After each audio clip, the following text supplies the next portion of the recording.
I don't know about you, but over the past few days I've sensed a change in the wind. After Tommy Robinson's arrest and jailing last week, we've seen thousands of protesters descend onto Downing Street voicing their opposition, chanting his name, blocking traffic and causing that part of London to come to a standstill. Protests were also reported in countries across Europe, in Australia, Canada and the United States. While the mainstream media predictably smeared these people with the usual empty insults we're all bored with, even the Daily Mail called the Downing Street demonstrators far right, which just goes to show exactly where their loyalties lie, despite them claiming to be the voice of the working class of Britain, of course. Yeah, right.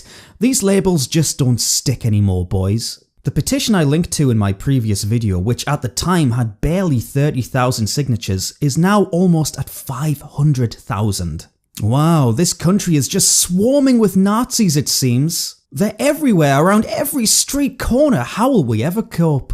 And just to be clear, that number would be so much higher if the media were able to actually report fully on this event, because at the moment, the only people who really know about it are those of us who get our information from alternative sources online. If this was printed in a national newspaper, you better believe the level of anger would be even bigger than it is now. Speaking of the YouTube crowd, you can really tell how big this issue is judging by just how many people have taken the time to talk about Tommy, and furthermore, just how many views these videos are getting. I mean, for God's sake, my video reached 100,000 views in a couple of days, and I usually get decent viewing figures, but the speed of growth here really illustrates what the consciousness of the people is right now. How did Tommy Robinson, a guy who has had his character assassinated time and time again by our media and politicians, get to this level of popularity? How did a man who was framed as nothing more than a knuckle-dragging football hooligan when he first burst on the scene in the late 2000s garner so much public sympathy? The truth is, the mask is slipping. The smoke and mirror show the establishment has put on for the general public is fast losing its appeal. When Tommy Robinson first became a public figure, when he was marching through the streets with people wearing England shirts and waving the England flag, screaming about Muslim rape gangs, it was easy back then for the media to do a job on him. It was even easier for the public to believe what the media said. But time is the great revealer. Over the last number of years, the British people have been subjected to the very things Tommy was screaming about all those years ago. Terrorism, rape gangs, Sharia courts, no-go zones, all of those things that he was labelled as a crank for talking about have turned out to be true. A media narrative has absolutely no chance of holding up against personal life experiences. And now that millions of normal Brits across the nation have experienced these terrible things, the media is growing ever more redundant. Whatever they print will be treated with scrutiny. Whatever their talking heads say on TV will be scoffed at and disbelieved almost immediately. To put it simply, the people aren't fooled by this shit anymore. And as their own worldview has changed with experience, so has their perception of Tommy Robinson as a man. No longer do they see him as a villain, they see him as a hero. And when heroes get mistreated, disrespected, and put in danger, people don't like it. The state is the villain now. The British government is complicit in the damage being done to this country on a daily basis. Every single one of these MPs in the Houses of Parliament are willfully ignoring what's happening. All they want to do is engage in mutual masturbation with each other, have a few shouting matches between Labour and the Conservatives, wax lyrical about diversity being our strength, and live comfortable, warm, cosy lives. And I don't blame them for wanting that, by the way. We all want to be secure and safe. We all want to live our lives in peace and quiet.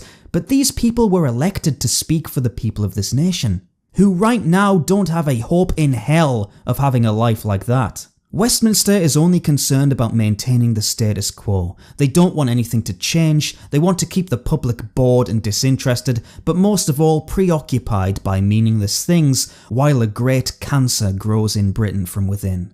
Unfortunately, they've made a mistake. They didn't imagine that a man who they'd done such a professional smear job on in Tommy Robinson being able to shake off that stigma and win the support of millions. They never thought it would be possible that the British public would dare to not take every word from the BBC as gospel, that they'd actually start thinking for themselves and seeing through the forgery that was presented to them. Oh yes, this country is filled with angry, angry people. The simmering beneath the surface is approaching boiling point.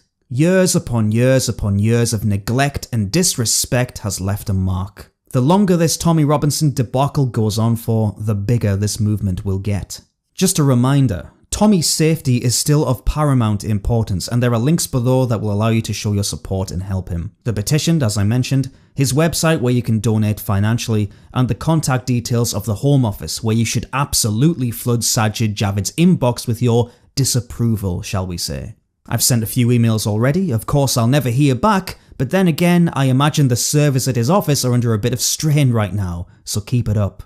The truth is, whether people like Tommy Robinson or not, whether they approve of some of his tactics, he's seen as a representative of the repressed working class. These people almost live vicariously through him. He has the spine and the balls to put himself in danger every day of his life in order to expose the crimes that we all know are happening, but we aren't allowed to speak of. Millions of working class people have seen what's happened to their towns and cities, their neighbourhoods and their communities, and they're looking for radical change. He's a figure they can get behind, someone who can break their conditioning and encourage them to fight their own corner once more. In the past, the working class would stick it to the elites as they saw them by voting for the Labour Party, but now, I have to tell you, the Labour Party doesn't give a shit about the white working class of this nation. All the issues the working class face are supported by Labour. Mass immigration, multiculturalism, Islamic appeasement, demographic replacement, diversity quotas, all things that have destroyed the working class.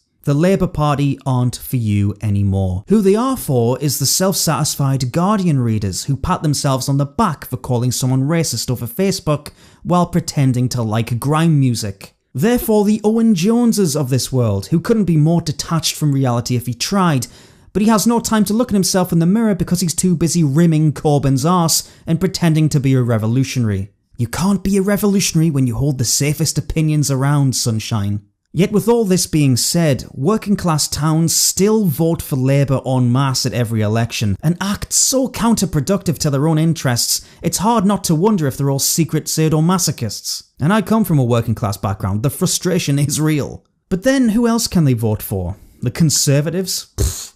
They're so terrified of the Labour Party and the left that they're trying to be them. Capitulating at any sign of opposition, terrified of being called racist, so they'll do nothing about immigration, they'll bend over backwards for the Windrush hysteria, all the while doing nothing about the thousands of white girls being raped, and will lock up the man who's trying to. Make no mistake, this act against Tommy Robinson is an attack on the white working class of Britain. It's a warning to you all. Get back in your place, plebs, otherwise look what happens. Don't you dare speak of the horrors you're witnessing every day in Rotherham, Telford, Rochdale, Newcastle, Oxford, insert town name here. Don't concern yourself with the police and local councillors covering it all up and doing a bit of raping themselves. No. Hush, hush. Don't worry about your kids being blown up at a concert. Don't bat an eye at how nobody in your street can speak English. Diversity is our strength, bigots. The working class of this country need to recognise their own power. Without you, this place is done for, it's finished, and it's high time the powers that be understood this.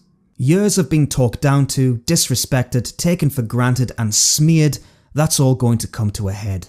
If the government doesn't mean to kill Tommy Robinson, they at least aren't doing much to save him. He's a political prisoner, a warning shot to anyone else who is thinking of getting out of line. You have to meet this head on and let them know that you won't tolerate it anymore.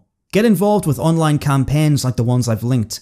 Go to marches like the ones we've seen over the weekend. I know I'm planning on attending some in the future as well. I think another great idea is to print free Tommy flyers and leaflets and distribute them around London and other cities as much as possible. Don't let this event just blow over, because that's what's happened with every town infected by rape gangs, every terrorist attack, every crime that has been thrust upon us, and it can't continue. Let's personalise this for a second. At the end of the day, Tommy Robinson is a normal man. He has a family, he has goals and ambitions, strengths and weaknesses, hopes and fears, and he is being made an example of to threaten you. Your lives matter, the things you want to achieve mean something. You should feel safe in your own nation, you should feel protected, you should feel at home, you should feel comfortable enough to raise a family, but those things aren't the reality right now. This battle is just getting started.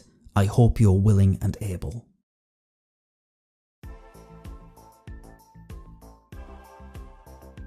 Thank you all very much for watching once again, everyone.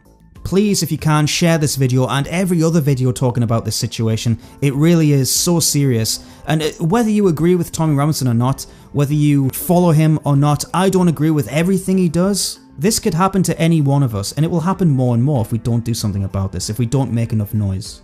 If you'd like to support this channel, you can do so in a few ways. The first way is by PayPal. The link is also down below. Thank you to everyone who's been so generous. Or you can become a patron of mine. $5 a month or more will get your name at the end of every single one of my videos as a credit, like these gorgeous, beautiful bigots right here. So many Nazis, oh, I can hardly cope. Thank you all so much, as always. Alright guys, I'll see you later in the week. Adios.